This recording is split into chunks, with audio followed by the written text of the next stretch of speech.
All right, welcome back to Liquid Lunch. I am Rich Valdez, the host of This is America here at Talk Radio 77 WABC. You're tuned into Liquid Lunch. I'm sitting in for John Tobacco today, and I want to talk about this court case that just came out where they're saying, that's not going to go that way you planned it, where they do want to include counting of illegal aliens in the census. So to help us make sense of all of that is my good friend, Professor Fernando Uribe. He's out in New Jersey. He's the host of Real Talk with Fernando Uribe on Eyes on NJ. Fernando, welcome to the program. What's going on, Rich? Thanks for having me here. You bet. Now, I asked for Professor Uribe to join us because I know he's a professor. This is a smart guy that's attuned to everything that's going on. And this is something I've seen him opine on before, and I thought Liquid Lunch audience needs to hear him talk about this. So with that one, I hand it over to you. Professor? Well, Rich, I would argue that probably the biggest legal premise here consists of two dynamics. The first one, and it's included in the brief, if anyone's had a chance to read it, it's a very long one from the ACLU, but sort of like the long and short of it is they're concerned about this a specific decision, or at least the attempt by the president and the Justice Department to try to reduce the amount of congressional seats in states based on this census question. But I think that the second biggest legal dynamic here, and again, I'm not a law professor nor am I an attorney, but I think even as a layman, I think it's easy to understand that when you read the 14th Amendment, specifically, it reads as follows, is that it requires the number of House seats to be allotted based on counting the whole number of persons in each state. The problem is, I think, Rich, since the writing of the 14th Amendment and in case law since then, there's never really been a challenge as to what exactly, especially now in this era of immigration being such a hot topic for the last 30 years here in the United States, there's never really been any sort of legal precedent or litigation to sort of argue what exactly counts as a whole person. Are we counting people who are illegal immigrants in this census? And as you remember, the president met some resistance with adding a citizenship question to the census. And I think that listen, it became very political at the end of the day. But I think the biggest question here is if it's probably going to take, or what's it going to take at the federal level from a judicial perspective to look at this in counting people. That's going to be the biggest question, because how do we identify people, whether it's citizens, residents, working visas or anything else? It's defining what is a whole person. And I think that in itself is an entire legal battle. Right. And this is why I think it gets really muddy, because we've had this issue before with the 3/5 doctrine where, it was abolitionists that were saying, we need to count people. And even if you don't want to say these are people, we've got to say they're at least 3/5 of a person in order to have an accurate representation of how many humans are occupying these districts.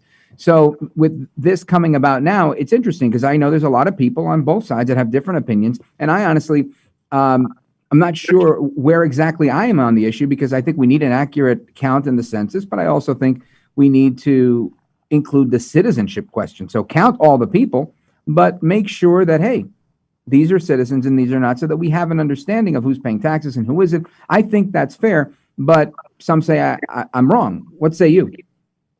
Well, I'll even say this, though, Rich, and especially in very densely populated states where I live in New Jersey, for example, the Democratic leadership here in the Garden State is very concerned at the onset about whether or not this is going to affect the illegal immigrant community, which we all know that in both New Jersey and in New York, both governors have been very sympathetic, if not outright coddling illegal immigrants. And I think that they look at it as a very important, not necessarily voter base because they can't vote. I mean, unless there's some chicanery, which, in New York and New Jersey, I wouldn't put it past them.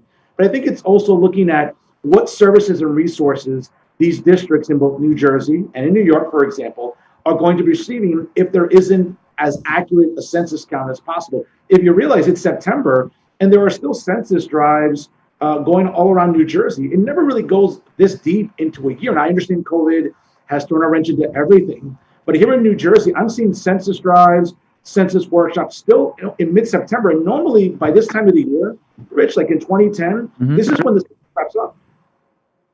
Yeah, what I find interesting about that is, here in New York, the mayor last year and the city council, they allowed for illegal aliens to vote in municipal elections. And so that's an actual thing here in New York. So like the next city council election in 2021, it's really going to be interesting, right? Because you have now people that may not be able to vote for president, but they are able to vote in municipal elections. So I think when you bring in what you're saying and we look at the importance of a case like this, it really is not something you can really put past somebody in saying that it seems like you're trying to change the electorate, even by changing the rules of who's eligible to vote, just so that you can have political power. Or am I off base? No, listen, you're totally on the money here. And listen, I mean, not to sort of, I don't want to say apples and oranges example, but listen, let's go all the way out west to San Francisco. The San Francisco City Council passed an ordinance to allow illegal immigrants to vote in Board of Education elections. And I think it's now a slippery slope where I hate to politicize this, but it's only Democrats doing this at the federal and at the state and even at the local level, where if it was up to them, every illegal immigrant would have a say in voting. And I'm sorry, I believe in basic principles like sovereignty and that the right to vote is sacred, Rich. And if you're a citizen, that is the criteria. I don't want to hear this sort of rhetoric, because I hear it all the times from the left. Well, illegal immigrants pay taxes, they contribute to a community. I understand all that. But listen, voting is voting. You go to any civilized country in the Western world, Rich. You go to anyone, listen, obviously not Cuba, where my mom is from, but in Colombia, where my father is from. Listen, if you're not a citizen of Colombia, you cannot vote in that election for anything, whether it's for congressional elections or for presidential races. And you know what? If I decide to go visit my family in Colombia and extend my visit and say, you know what, I want to live here, and because I'm here, I should get to vote here. No, it doesn't work that way. The Colombian government would never tolerate that.